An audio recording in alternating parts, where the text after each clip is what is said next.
Meus queridos irmãos, a paz do Senhor Jesus, aqui é o pastor Luiz Fabiano Leles, e nós estamos em mais uma ministração das lições da EBD, da Escola Bíblica Dominical da CPAD. Nesse trimestre estamos estudando sobre os ataques contra a Igreja de Cristo. Na verdade, estamos vendo, as sutilezas de Satanás nesses últimos dias que antecedem a volta do Senhor Jesus em relação aos ataques de maneira sutil, camuflada que ele faz à Igreja de Cristo. A lição passada nós estudamos sobre a sutileza da imoralidade sexual e hoje estamos estudando sobre a sutileza da normalização do divórcio. Uma lição bem polêmica, mas cujo assunto precisa ser estudado. E o textuário dessa lição diz exatamente assim: assim não são mais dois, mas uma só carne, portanto o que Deus juntou, não separe o homem. Mateus 19, o verso 6. A verdade prática diz assim: o padrão bíblico para o casamento é que ele seja heterossexual, monogâmico e indissolúvel. A nossa leitura bíblica em classe está em Mateus, capítulo 19, versículo 1 ao 9. Nós não iremos ler para ganhar tempo no vídeo, mas o professor deve ler para se contextualizar do assunto. Lembrando aos irmãos que a nossa gravação é 100% amadora, em ambiente não revestido acusticamente, que sons externos poderão ser ouvidos, mas nada que vá atrapalhar aí os irmãos a entenderem a lição. Meus irmãos, antes de nós começarmos a falar sobre esse assunto, eu gostaria de fazer algumas considerações muito importantes para você que é professor e vai ministrar essa aula amanhã, amanhã na EBD. Meu querido, não ministre essa aula numa posição de juiz.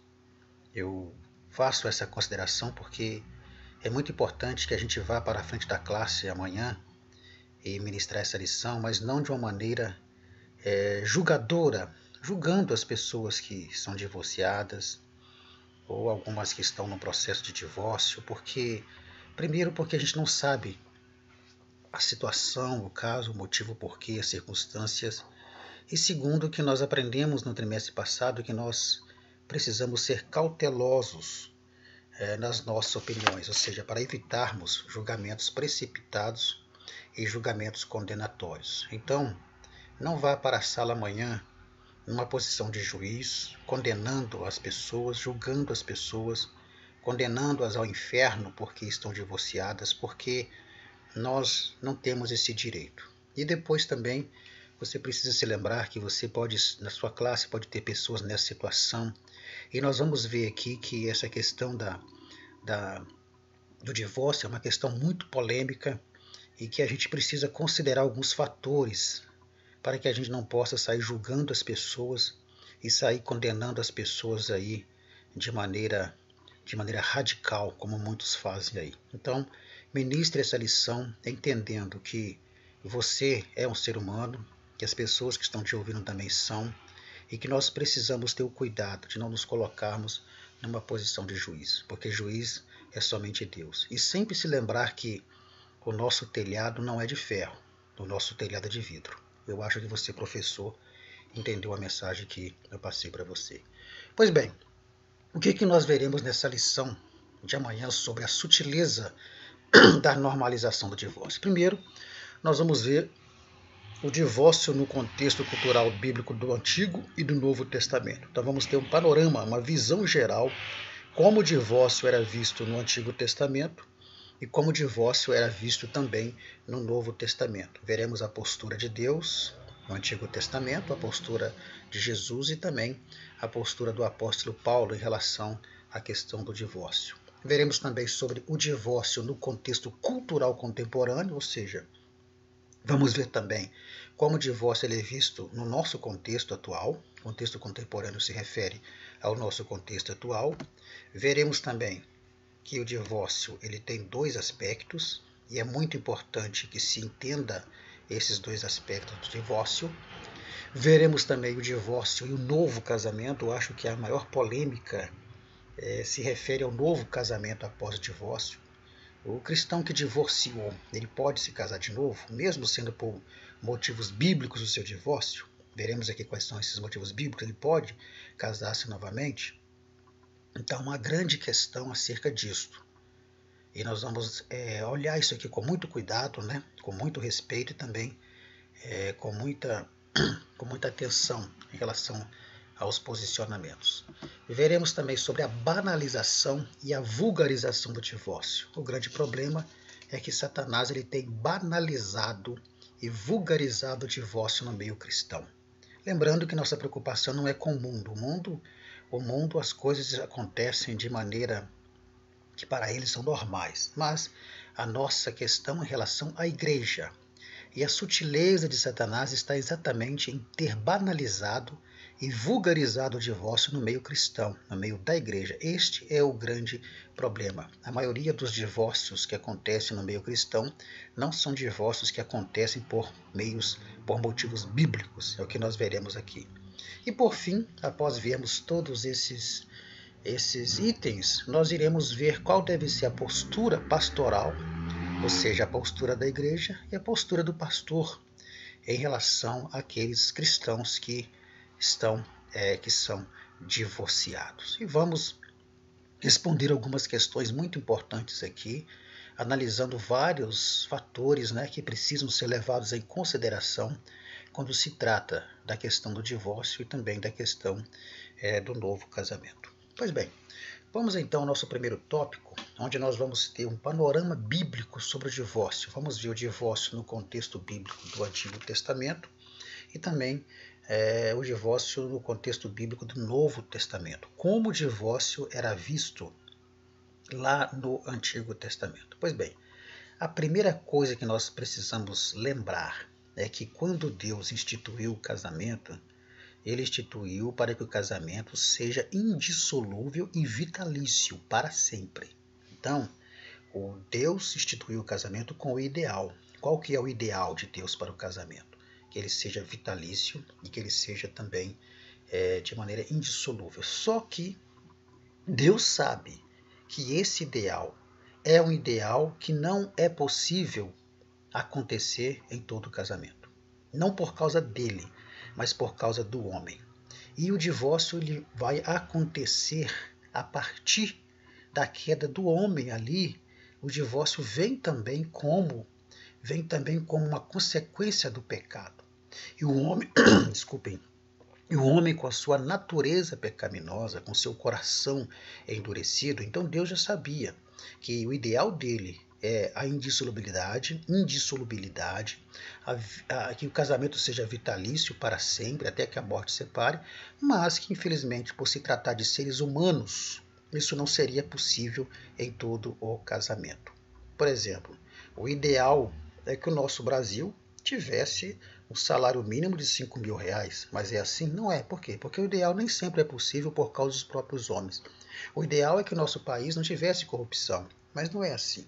Então, o ideal nem sempre ele acontece em função do próprio homem. Então, da mesma forma, Deus ele fez o casamento para que o casamento fosse vitalício. É o ideal dele. Mas Deus sabe que isso não é possível em toda a relação por causa da dureza do coração e da própria natureza pecaminosa do homem. Então, qual que era a postura de Deus em relação ao divórcio? Então, nós vamos observar que no Antigo Testamento, apesar de Deus reprovar o casamento, apesar de Deus odiar o divórcio, apesar de Deus reprovar o divórcio, apesar de Deus reprovar o divórcio, odiar o divórcio, conforme diz em Malaquias 2,16, eu, Senhor, odeio o divórcio, nós vamos ver pela Bíblia Sagrada que no Antigo Testamento o divórcio ele era previsto.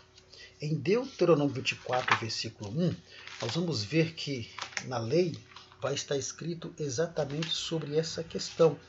Deuteronômio 24, versículo 1, diz assim: se um homem casasse com uma mulher e depois não gostar de alguma coisa nela, lá em outra tradução fala coisa feia, poderá assinar um documento de divórcio e mandá-la embora. Então, Deus, conhecendo a dureza do coração do homem, ele vai, mesmo odiando o divórcio, reprovando o divórcio, ele vai prever essa possibilidade no casamento, que é a possibilidade do divórcio.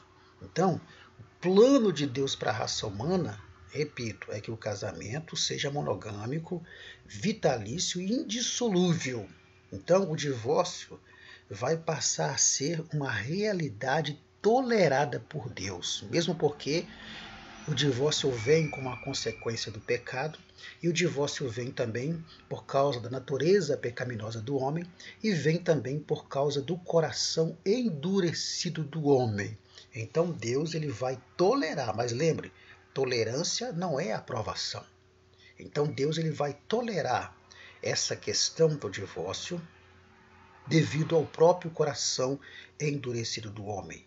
Porque Deus sabe que as relações interpessoais do homem são difíceis. E o homem com o coração endurecido pelo pecado, então ficaria mais difícil ainda. Então, Deus ele vai tolerar, mas nunca aprovar o divórcio. Pois bem, e aí vamos ver que havia algumas condições estabelecidas na lei para o divórcio no Antigo Testamento.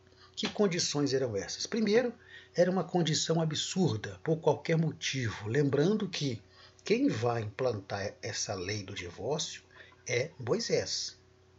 Moisés é que vai implantar essa lei, exatamente porque Moisés começou a observar que muitas mulheres estavam sendo abandonadas, repudiadas pelos seus maridos e estavam ficando desamparadas. Então, as condições para o divórcio no Antigo Testamento começam por qualquer motivo. No versículo 1 de 24 diz que se o homem visse alguma coisa feia, o Talmud, que é um conjunto de livros sagrados dos judeus, né, uma compilação da lei, o Talmud vai dizer que essa coisa feia era o homem ver algo na sua esposa que não lhe agradava. Aí, neste caso, aí a separação poderia ocorrer por motivos banais e injustificáveis. Alguns pesquisadores dizem que nessa questão da coisa feia, se uma mulher, por exemplo, deixasse queimar uma comida, já era motivo para o homem poder pedir o divórcio. Então vejam que por motivos banais, injustificáveis, por qualquer motivo, era possível, havia essa possibilidade de se pedir o divórcio. Então, o que fica claro para nós no texto bíblico aí em questão é que essa coisa feia que está se dizendo na lei não se referia ao adultério. E por que não se referia ao adultério? Porque o adultério, nessa época da lei, ele era punido com a morte, não com o divórcio. Então essa coisa feia já fica descartado aí a questão da infidelidade conjugal, porque esta era punida com a própria morte. Então, o que seria essa coisa feia? Então, primeiro, essa coisa feia poderia ser muitas coisas. Por exemplo, algo relacionado ao comportamento da mulher, algo relacionado também a vestes da mulher, algo relacionado à salívia da mulher, algo relacionado à sua sensualidade também. Enfim, algo relacionado à sua incompetência como doméstica. Então, tudo isso era motivo para o homem pedir divórcio. Olha só, então por qualquer motivo o homem poderia a qualquer momento pedir divórcio para se separar da sua mulher. A outra condição era casamento misto, ou seja, quando um judeu casava-se com mulheres de outras nações. Na verdade, o casamento nem era para acontecer. Deus ele proibia esse tipo de casamento. Mas quando acontecia esse casamento misto, aí a questão do divórcio nessa situação era que o próprio Deus ele determinava o divórcio, ou o repúdio a essas esposas, né, que eram estranhas à linhagem de Israel no retorno do exílio babilônico. Então, o próprio Deus ele determinava que poderia haver esse divórcio nesse caso de casamento misto. Você vai confirmar isso lá em Esdras, no capítulo 9 e o capítulo 10, depois você lê separadamente aí, Esdras 9 e 10 vai falar sobre isso, sobre o divórcio relacionado ao casamento misto de um judeu com uma mulher que fosse de outras nações, né? Seria o casamento, seria ali um julgo desigual para Deus essa questão. Deus determinou que os judeus casassem entre si, mas não casassem com mulheres de outras nações. Então, nesse caso também, o divórcio ele era permitido. Pois bem, essa é a questão do divórcio no Antigo Testamento. Mas essa separação, ela não poderia ser feita ao léu. Havia todo um processo legal que era feito para acontecer esse divórcio. Assim como hoje tem que passar pelo juiz, aquela coisa toda, havia a necessidade, neste caso, de uma carta de repúdio, uma carta de divórcio. É sobre isso que Jesus está conversando ali com os fariseus, sobre a questão quando os fariseus, por que Moisés então lhe dava carta de divórcio, carta de repúdio? Porque essa carta era necessária numa situação ali de divórcio. Então, a carta de divórcio, ela nada mais era do que um documento. O divórcio ou repúdio era um documento legal que era fornecido pelo marido à mulher repudiada. Em Deuteronômio 24:3, nós já lemos aqui, e depois você lê aí novamente, vai falar sobre isso. Então, era um processo legal em que o homem teria que comparecer perante o sacerdote mais a mulher, e ali ele ia escrever uma carta de divórcio ou de repúdio, liberando a mulher repudiada, para que a mulher não ficasse presa a ele. Então, a partir desse momento em que o homem ele fazia essa carta de repúdio e dava essa carta de repúdio para a mulher, isso era dentro de um processo legal, ela ficava livre para se casar com outro homem. E isso não configuraria adultério. Por quê? Porque ela foi liberada a partir da carta, a lei de repúdio ou carta de divórcio concedida pelo marido. Então nós percebemos que essa carta, que era um documento legal e necessário nesse processo, era mais para proteger a mulher. Porque senão o homem, por qualquer motivo, como vimos ali, ele poderia simplesmente dizer que não queria mais a esposa, abandonar a esposa, expulsar a esposa de casa, e a esposa ficaria ao léu, ficaria numa situação de vergonha, numa situação de impedimento de se casar de novo, porque isso se configuraria adultério. Então, para proteger a mulher, porque geralmente era o homem que pedia a carta, que pedia divórcio, então para proteger a mulher, o que Deus fez? Então Deus, por meio de Moisés ali, então era necessário uma carta de divórcio para deixar a mulher livre para um novo casamento, porque não era justo que ela ficasse abandonada, desamparada, simplesmente porque o marido não gostou mais da comida dela, simplesmente porque o marido viu alguma coisa nela que não o agradou. Então não seria justo ela ficar presa ao marido e envergonhada. Então, para proteger a mulher, havia então a necessidade dessa carta de divórcio. Então, resumidamente, era mais ou menos assim que o divórcio ele era visto ali no Antigo Testamento. E a postura de Deus era que Deus, apesar de odiar o divórcio, de Deus reprovar o divórcio, era tolerado por causa da dureza do coração do homem. Pois bem, e no Novo Testamento? No contexto do Novo Testamento, como o divórcio era visto? Então, no Antigo Testamento, nós temos a postura de Deus. No Novo Testamento, nós temos a postura de Jesus. E quando Jesus está ali discutindo com os fariseus tentando jogar Jesus numa dificuldade, qual foi a postura de Jesus em relação ao divórcio? Aí vamos ver que Jesus ele vai rejeitar todas as razões, todos os motivos que os fariseus davam para justificar o fim de um casamento. Inclusive a coisa feia que a lei cita, Jesus também vai rejeitar, porque essa coisa feia ali estava relacionada a muitas vezes a motivos banais. Por quê? Adultério não era, já vimos lá atrás. O que poderia ser mais feio do que um adultério? Então, percebe-se, passa para nós o entendimento de que essa coisa feia estava, na maioria das vezes, relacionada a algo banal, a um motivo injustificável, a um motivo banal. Então Jesus vai rejeitar esses motivos que os fariseus davam, vai rejeitar essas razões, inclusive essa tal da coisa feia. Então, de acordo com Jesus ele vai mostrar que o único motivo que justificava o divórcio era a infidelidade conjugal. Resumindo ali, prostituição, adultério, algumas traduções, seria a infidelidade conjugal. E ali Jesus vai dizer, olha, Moisés permitiu por causa da dureza dos vossos corações, mas eu, porém, vos digo. E aí Jesus vai abrir uma cláusula de exceção. Ele vai dizer que o único motivo que justificaria o divórcio seria a infidelidade conjugal por parte de um dos cônjuges.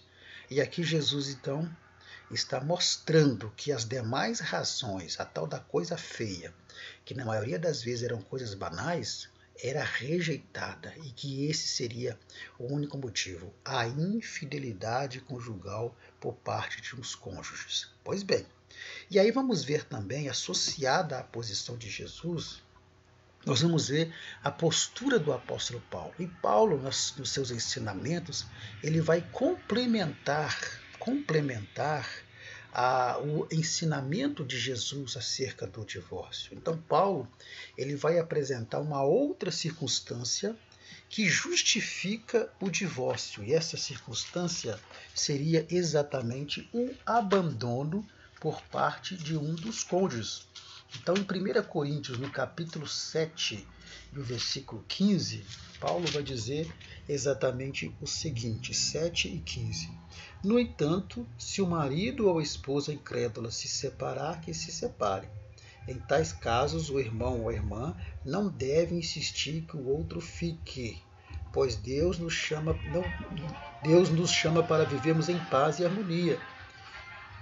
Então, aqui, numa tradução, diz que não está preso ao marido. Então, o que entendemos aqui? Que Paulo ele vai apresentar um outro motivo aqui para o divórcio, que é o abandono por parte do cônjuge descrente. Aqui temos que tomar cuidado, porque nós temos que entender que esses ensinamentos acerca do casamento, do divórcio, do novo casamento, foram escritos, em contextos históricos, culturais, religiosos, sociais diferentes do nosso contexto. Então, você precisa colocar alguns fatores importantes aqui. Então, neste texto aqui, nós observamos que Paulo fala que outro motivo seria o abandono por parte de um dos cônjuges, no caso descrente. Agora, o que é preciso entender é o seguinte: que abandono é esse? Então, a primeira coisa é entender a palavra abandono. E a segunda parte é entender a palavra incrédulo ou descrente. Então, é preciso dizer que quando um homem que se diz crente espanca sua esposa, maltrata sua esposa por prazer, a humilha com frequência, isso é algo frequente do cotidiano da vida de casal dele, ele humilhando, espancando, batendo na sua esposa, maltratando, isso pode perfeitamente se caracterizar como abandono. Porque se um crente ele age assim com a sua esposa, ou vice-versa, está agindo pior que o ímpio que não conhece a palavra de Deus. Então, é preciso entender, primeiramente, quem é esse descrente e entender que abandono é esse. Então, vamos conjecturar. Imagine uma irmã que ela tem um marido que se diz crente, mas que a espanca, que a maltrata, que a humilha, e isso é algo cotidiano, isso é algo rotineiro na vida dela. Estaria essa irmã obrigada a ficar com esse marido pelo resto da vida? Muito mais do que uma questão de divórcio, a violência doméstica é uma questão de polícia. Então é preciso entender esse abandono, porque quando se fala em abandono, a primeira imagem que nos vem na cabeça é alguém que sai de casa, abandona a família e vai embora. Mas o abandono ele é muito mais amplo. Existem muitas esposas que são abandonadas com o marido vivendo dentro de casa, a partir do maus tratos, da violência doméstica, da humilhação, do desprezo. Então é preciso levar em consideração esses fatores. E será que Deus ele quer isso? Então, Paulo está mostrando que um outro motivo seria o abandono. E a questão do novo casamento? Mas tudo bem, houve o divórcio, houve a infidelidade conjugal, houve o abandono dentro dessa amplitude de abandono. E não estou dizendo aqui que é certo ou errado, só estou levando os irmãos a refletir os fatores. Então, houve o abandono, houve a infidelidade conjugal, então, biblicamente, a pessoa está permitida que ela venha se divorciar. Mas e uma vez se divorciando, ela pode se casar novamente? Ela pode entrar em um novo casamento? Então, quando você combina os ensinamentos de Jesus com o de Paulo, nós vamos perceber que, primeiro, tanto o divórcio como o novo casamento são permitidos quando o cônjuge de uma pessoa, primeiro, quando um dos cônjuges cometeu adultério, quando um dos cônjuges abandona irreparavelmente o casamento, e também tem um outro motivo aqui, que é quando um dos cônjuges morre. Então, nessas três situações, biblicamente entende-se que seria permitido um novo casamento. Quando há uma traição, né, a parte traída, ela poderia. Quando há um abandono, e esse abandono dentro daquela amplitude que nós falamos, e quando há também a morte de um dos cônjuges. Então chega um momento em que o casamento ele é irreparável. Talvez por uma violência doméstica principalmente, não há condições de se levar aquilo adiante. Isso se caracteriza como abandono. E aí sim, o divórcio é permitido e o novo casamento também ele é permitido, desde que seja o divórcio originado por motivos bíblicos. Então, entende-se isso. No entanto, nós temos outra parte de teólogos que entende que não, que em hipótese alguma é permitido um novo casamento. Então a gente tem que olhar isso com o olhar muito cuidadoso para nós não sermos juízes de questões. Porque, como eu disse, há um ditado popular, né, no interior que pimenta no olho do outro é refresco. Então você dizer certas coisas quando você não está vivendo a situação é muito fácil. Mas quando você está vivendo a situação, quando você vive aquele problema, a opinião pode mudar. Então é preciso levar em consideração muitos fatores. E nós vamos ver que cada caso é um caso, separadamente a ser analisado. O grande problema está naquilo que a lição está sugerindo como título, na banalização do divórcio. Porque normalizado ele já está sendo. Mas é uma normalização com banalização. O Satanás está banalizando o divórcio no meio cristão. E como eu disse, a maioria do divórcio não é por motivos bíblicos, mas por motivos fúteis, que nós veremos aqui mais na frente. Então, nesse primeiro tópico, é nós mostrarmos esse panorama, essa visão geral do divórcio no Antigo e também no Novo Testamento. Pois bem, no segundo tópico, nós vamos ver sobre a sutileza da normalização do divórcio. Os dois aspectos do divórcio. Normalização, porque normatização ele já foi normatizado. E o divórcio tem dois aspectos, que é o aspecto moral e também o aspecto moral e o aspecto legal. No aspecto legal, nós vamos ver que o divórcio no Brasil só foi legalizado em dezembro de 1977. Aí está a imagem do jornal da época, o Globo, em que mostra a lei do divórcio sendo sancionada em dezembro de 1977. Antes disso, antes da aprovação dessa lei, não existia divórcio no Brasil. Antes da aprovação dessa lei, o casamento era indissolúvel. E aqueles que desejavam se separar, só lhes restava uma coisa a ser feita, o desquite.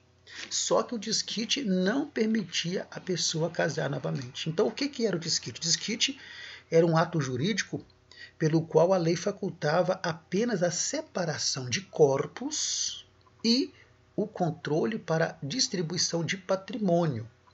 Mas não dava direito a um novo casamento para o casal, porque o vínculo matrimonial continuava. Então, para que servia esse desquite? Servia para poder fazer separação de corpos e também para poder regulamentar, organizar, controlar a distribuição dos bens do casal. Mas o casal continuava legalmente unido pelo patrimônio.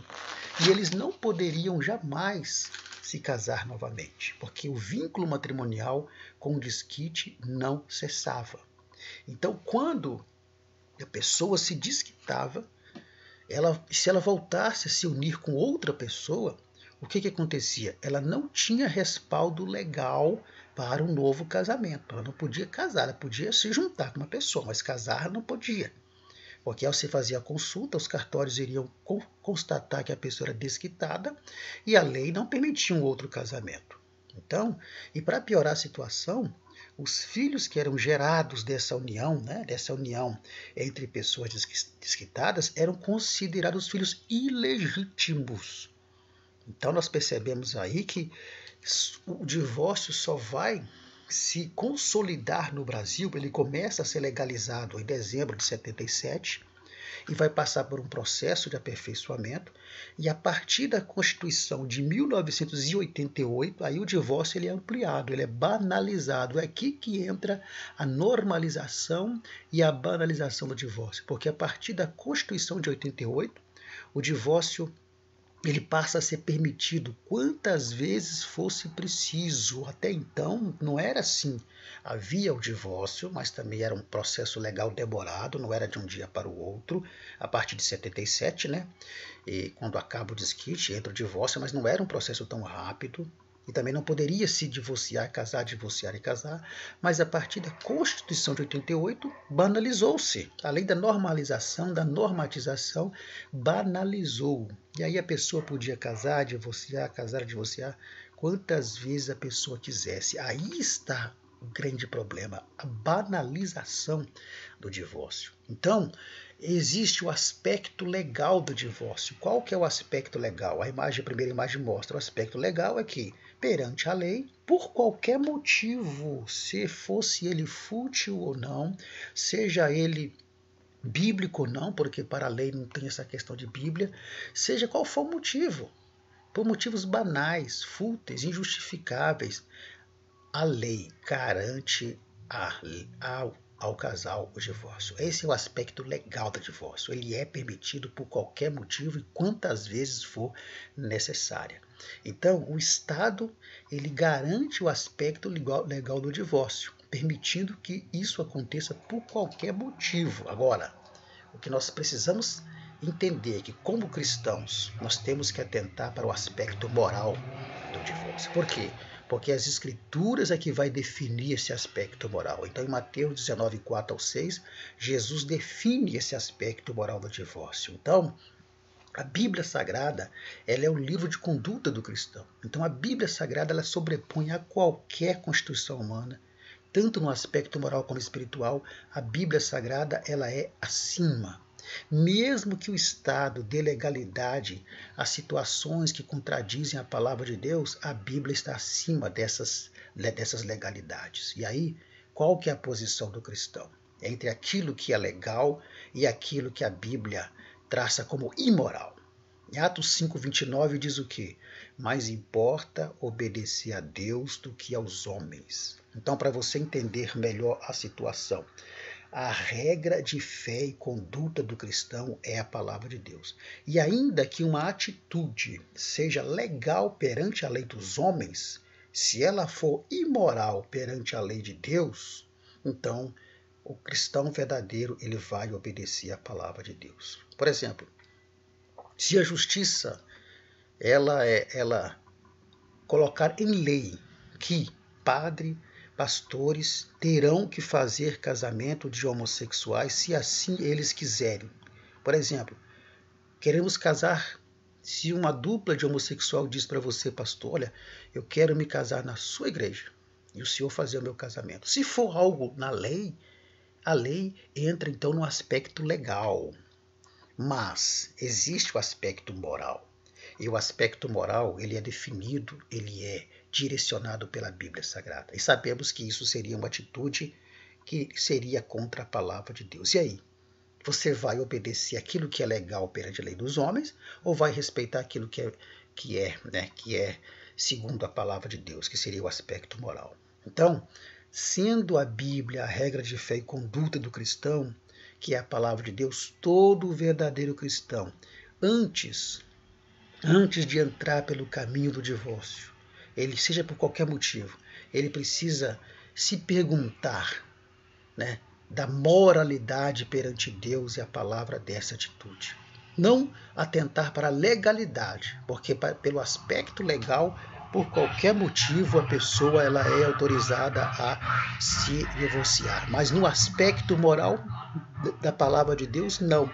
Então é preciso que o cristão verdadeiro, ele sempre atente para o aspecto moral, que é definido pelas Sagradas Escrituras, e não pelo aspecto legal. Isso é muito importante, porque senão acontece exatamente aquilo que a lição está nos sugerindo, a banalização e a vulgarização do divórcio. Então, o grande problema hoje no meio cristão, vamos esquecer o mundo, porque o que nos importa é o meio cristão, é a banalização e a vulgarização do divórcio.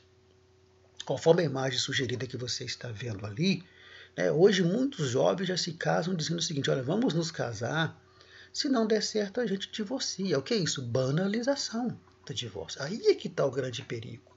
Ou seja, endossados pelo aspecto legal, que a lei permite por qualquer motivo e quantas vezes forem necessárias, muitos cristãos têm banalizado e vulgarizado o divórcio, desconsiderando o seu aspecto moral. E como acontece essa banalização do divórcio no meio cristão? Por exemplo, trocam de cônjuge por mais novos. É aquele que diz: olha, você ficou velha para mim, não serve mais para mim, ou você ficou velho para mim, não serve mais para mim. É a banalização. Vamos divorciar, é a banalização. Separam-se por qualquer discussão, motivos fúteis, que se resolveriam com um bom diálogo, com uma boa conversa, às vezes uma desarmonia, um desentendimento que se houvesse um diálogo resolveria. Vamos nos divorciar, é a banalização. Usam desculpas de que o amor acabou, não sinto mais nada por você, meu amor por você acabou, foi bom enquanto durou. É a banalização, vamos divorciar, é a banalização. Se casam, conforme a imagem sugere, se casam já pensando no divórcio, caso não se entendam mais ao longo do casamento, vamos divorciar, não, vamos casar, se der certo a gente divorcia, porque o divórcio está aí para isso mesmo. O que é isso? É a banalização. Então esse é o grande perigo, é a banalização do divórcio. Então troca-se de cônjuge hoje em dia como se troca de roupas.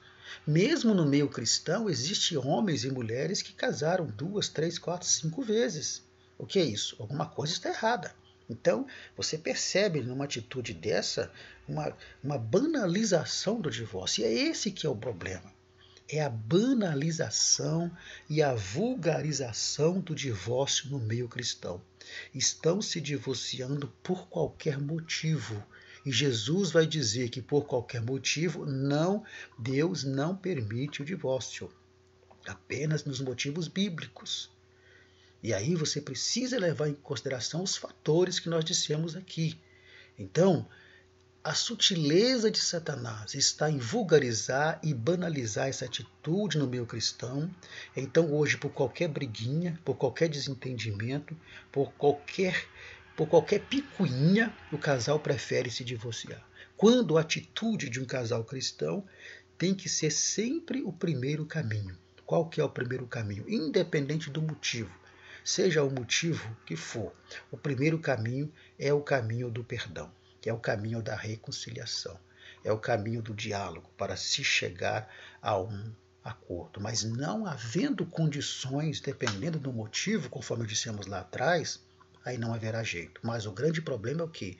Não estão esperando motivos bíblicos mais. Estão fazendo isso por qualquer motivo, por qualquer razão, estão fazendo isso. E aí é que está a banalização e a vulgarização do divórcio, que Jesus recusou lá na conversa com os fariseus. É exatamente o que? Essa banalização. Pois bem, assim chegamos ao nosso terceiro tópico, onde iremos ver qual que deve ser a postura do pastor e da igreja em relação ao divórcio. Primeiramente, é a pessoa do divorciado, aquele que divorciou. Quando eu falo divorciado, estou falando também do sexo feminino, tá bom? Então, todos sabemos que o divórcio é algo dramático, é algo traumático para toda a família. Então, o crente divorciado, a crente divorciada, ela deve buscar mais a Deus ainda. Fazer uma avaliação da situação, por que aconteceu, corrigir os erros, se for possível, necessário até pedir perdão se for o caso, mas sempre buscar mais a Deus. O grande problema é que aqueles que, quando se divorciam, a primeira coisa que fazem é abandonar a congregação e se afastam, ou por vergonha ou por rejeição por parte da igreja, porque às vezes houve alguma atitude, né, que levou à prática ao divórcio. Talvez houve uma traição, uma infidelidade dentro do próprio convívio cristão ali da congregação, e por vergonha, um ou outro acaba se afastando, ou então porque a própria igreja rejeita aquela pessoa que é divorciada. Vamos falar sobre a rejeição mais na frente. Então, a pessoa do divorciado, ele precisa mais do que nunca buscar a Deus. E aí você precisa analisar: o seu divórcio foi por motivos bíblicos? Ou eu me divorciei por causa de uma picuinha, me divorciei por causa de uma briguinha, me divorciei por causa de algo que poderia ter sido solucionado num bom diálogo? Então é preciso analisar isso. E o divorciado precisa fazer essa análise e precisa buscar mais a Deus. Porque se o divórcio dele foi provocado, ou dela, foi provocado por motivos fúteis, por motivos injustificáveis, por motivos banais, ele precisa acertar isso com Deus. Então, vamos ver que quando há um divórcio no meio cristão, em caso de filhos, né, que o casal tem filhos, principalmente filhos menores, a imagem já sugere o que o crente divorciado e a crente divorciada não pode fazer. Ele não deve agir com vingança fazendo alienação parental. O que é alienação parental? É quando você joga a criança contra o seu cônjuge. Isso não pode acontecer no meio cristão. Se acontecer um divórcio no meio cristão, que é uma situação traumática, já disse, traumática, dramática, e que tem filho menor no meio, os pais não devem jogar a criança um contra o outro. Isso é alienação parental. Você não pode fazer isso. E muitas vezes isso acontece e causa uma desestrutura familiar, e é tudo que o adversário quer.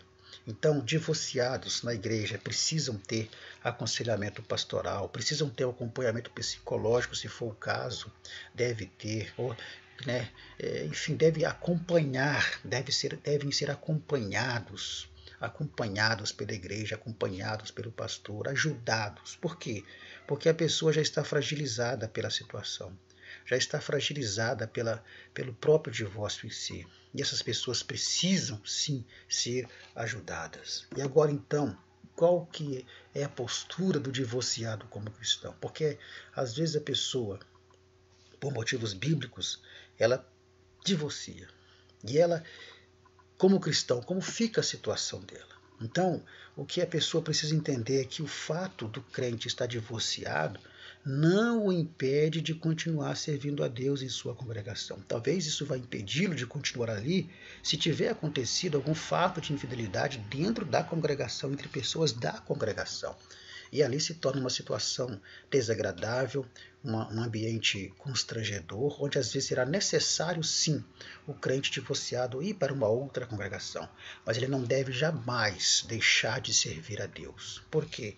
Porque ele precisa entender que ele continua sendo amado por Deus e está debaixo da graça de Deus, está debaixo da misericórdia de Deus. Então, deixar de servir a Deus? Jamais. Houve um problema no casamento, houve um divórcio no casamento. Essa pessoa não pode deixar de servir a Deus. Ela não pode deixar de ser serva de Deus por causa disso. Ela talvez deixará, repito, de servir a Deus ali na congregação, porque pode ter acontecido, né, dentro do ambiente cristão, mas servir a Deus não. Ele pode ir para outro lugar, para outra congregação, para evitar situações constrangedoras, provocadoras, mas deixar de servir a Deus não. Por quê? Porque você precisa entender que mesmo divorciado, você está debaixo da misericórdia de Deus. Então, qual que é a postura da igreja com o divorciado cristão? É que a igreja não pode tratar o divorciado com desprezo, com rejeição. Por quê? Porque isso só agrava o estado psicológico da pessoa. A pessoa já está traumatizada. já está passando por um processo traumático, porque, repito, divórcio é um processo traumático que desestrutura qualquer família. E se a igreja trata essa pessoa com desdém, trata essa pessoa com rejeição, trata essa pessoa com humilhação, como se a pessoa já estivesse condenada ao inferno porque se divorciou, então essa pessoa não terá o apoio necessário para poder prosseguir em frente. E a igreja, então, ela precisa entender que ela tem grande participação na ajuda espiritual e emocional do divorciado. A igreja, ela é participante direta da recuperação dessa pessoa, da recuperação da saúde mental, da saúde psicológica dessa pessoa, para vencer esse trauma, para vencer essa situação que a pessoa está. Então a igreja tem que ter esse trato de amor, de carinho, de misericórdia com essa pessoa, ajudando essa pessoa para poder se reerguer, tanto emocionalmente como também espiritualmente. E quando se trata do pastor, então, qual deve ser a postura do pastor com o crente divorciado? Será que a postura do pastor com o crente divorciado tem que ser a postura dessa imagem sugestiva? Em que um pastor está chutando o indivíduo para fora da igreja, dizendo, olha, fora da minha igreja, seu divorciado, seu lugar não é aqui. Você é um divorciado, então você não merece estar aqui, seu lugar não é aqui, então fora, saia da minha igreja. Essa é a postura que um pastor deve ter como crente divorciado. Então existem pelo menos duas situações em que o pastor ele precisa ter muita sabedoria e direção do Espírito Santo para tratar dessa situação. E são duas situações que nós criamos aqui, que é para levar você a pensar, para levar você a raciocinar. Quais são essas duas situações em que o pastor precisa ter direção do Espírito Santo para tratar? Primeiro, nós vimos que o divórcio está banalizado neste mundo. Então, nesse modelo de banalização do divórcio aí fora, e também já introduzido na igreja, muitas pessoas que aceitam Jesus como Salvador, elas vêm para a igreja divorciadas, e algumas até casadas de novo. E nem sempre o divórcio dessas pessoas foram pelos motivos bíblicos. Ou seja, são pessoas que aceitam Jesus, mas que ambas são divorciadas, e nem sempre por motivos bíblicos, e que de repente até se casaram novamente. Que se casaram. E aí? A pergunta é, como é que o pastor deve agir nessa situação? Se for no radicalismo, o que esse pastor vai dizer? Vamos piorar essa conjectura. Vamos dizer que esse casal, que antes de aceitar Jesus, né, divorciaram, casaram de novo e agora tem filhos. Como fica a situação? O pastor vai dizer para esse casal que o homem deve procurar a ex-mulher e se voltar para ela? E se ela estiver casada também? Ou o pastor vai dizer para a irmã que a irmã deve voltar para o ex-marido dela? O ex-marido dela, essa altura da vida, deve estar casado com outro também? Então, como fica a situação? Então, aqui são posições que precisa ter muito cuidado. Então, no radicalismo, é assim que o pastor vai ter que agir. Por isso que eu disse que tem que ser analisado caso a caso dentro de um contexto. Então aqui nós podemos citar Atos, né? Lá em Atos, capítulo 17, versículo 30, vai dizer que Deus não leva em conta os tempos de ignorância. Ora, se essas pessoas não conheciam a palavra, não conheciam Jesus, e agora estão nessa situação, como é que eles vão pagar por isso? Não tem como. Se o próprio Deus não leva em conta os tempos da ignorância, da falta do conhecimento, por que o pastor vai ter que levar? Tá vendo só? Então não pode ser a questão de 880. Agora vamos piorar mais ainda essa situação. Vamos imaginar uma situação quando o divórcio ele acontece com casais membros já integrados e ativos da igreja. Ou seja, você tem um casal na sua igreja que se divorciaram, certo? Se divorciaram. E aí a pergunta que fica é o seguinte, e no caso de um desses cônjuges aí ser um obreiro, ser um líder, ele vai poder continuar exercendo o ministério? Então você tem aí um casal, conjecturando, você tem aí um casal que são ativos na igreja, integrados, e que o marido, né, que o homem desse casal, ele é um obreiro, ele é um obreiro e líder. ele vai poder continuar exercendo o ministério? Se ele tiver sido traído, ele pode casar-se de novo e continuar o ministério? E se ele tiver sido traidor, ele pode casar-se de novo e continuar o ministério? Então, por isso que cada caso precisa ser analisado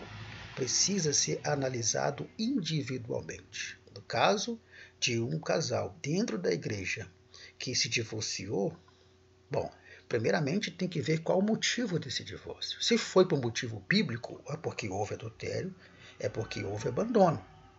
E aí, então, é preciso saber quem é que adulterou, quem é que abandonou quem.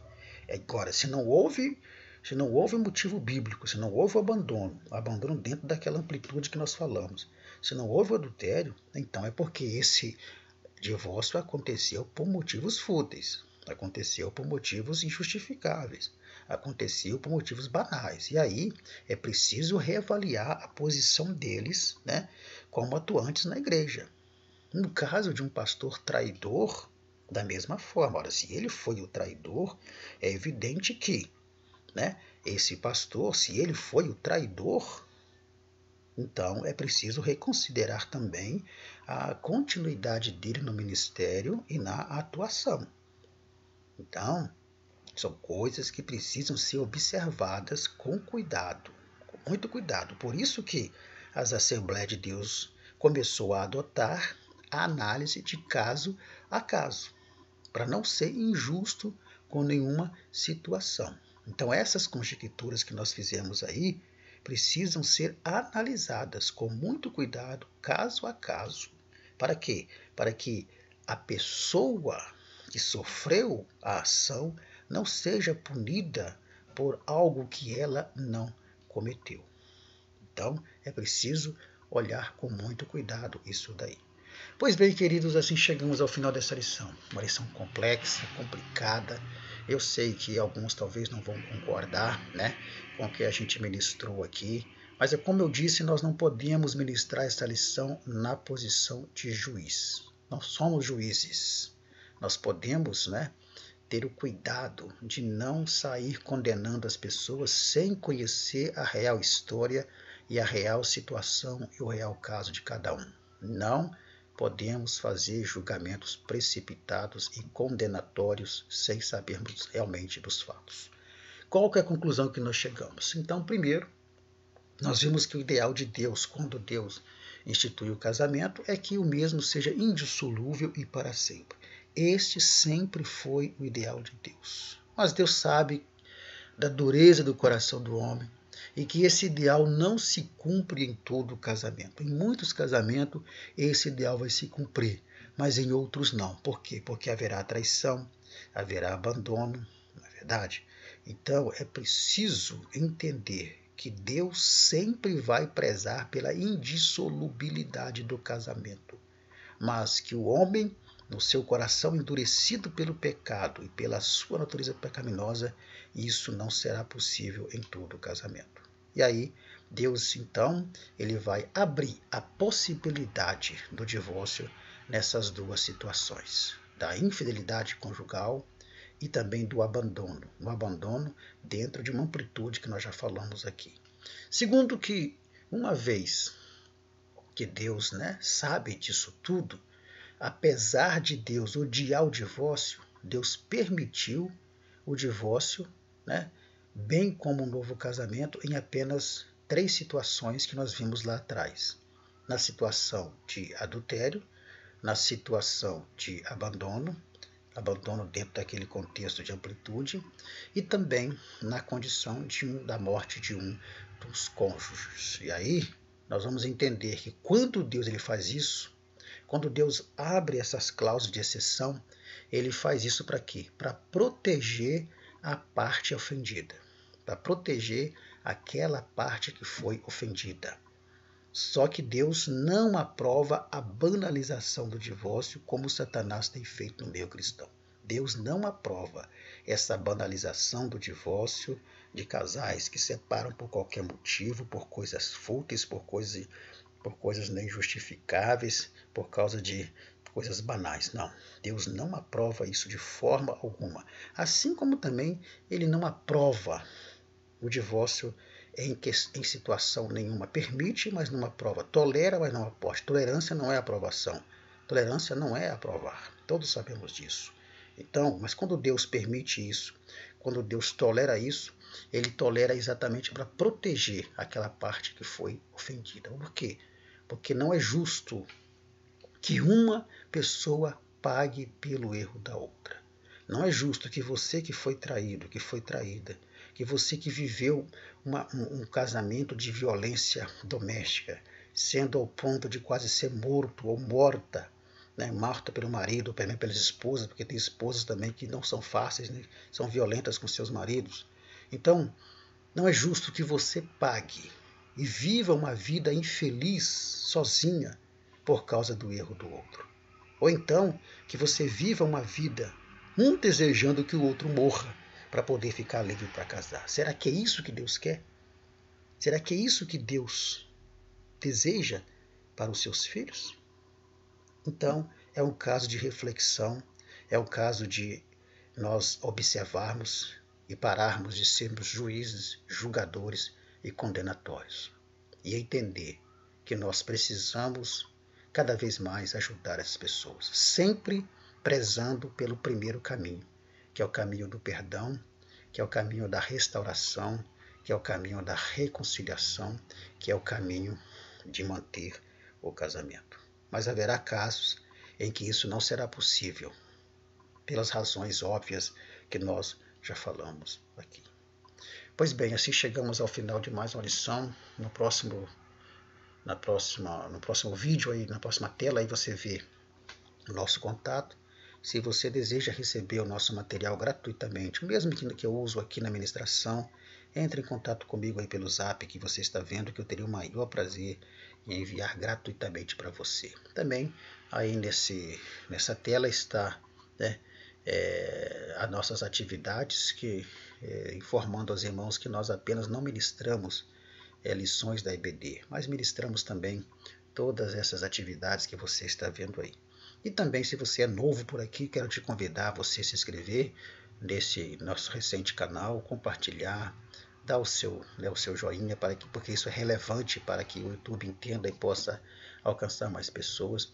E lembrando que na descrição desse vídeo nós temos um link para os grupos de WhatsApp que nós criamos, pelos quais eu envio semanalmente, gratuitamente, esse material. Então, você auxilia ao professor da EBD 1 e auxilia ao professor da EBD 2. Se você não conseguir entrar no 1, com certeza no grupo 2 você vai conseguir. E a partir daí, você então receberá gratuitamente esse material toda semana. Que Deus abençoe a sua vida, que Deus abençoe a nossa escola dominical nesse domingo. E lembre-se, não ministre essa lição na posição de juiz. E lembre-se, se o seu chamado é ensinar, então que haja dedicação ao ensino. Jesus te abençoe e até a próxima segunda-feira. E como sempre, eu estou à disposição no privado para tirar qualquer dúvida que os irmãos tiverem, para aceitar observações dos irmãos também. Eu estou sempre disponível no zap aí, no privado, para responder as questões dos irmãos. Que Deus abençoe a cada um e até a próxima semana, se Deus quiser, em nome do Senhor Jesus Cristo.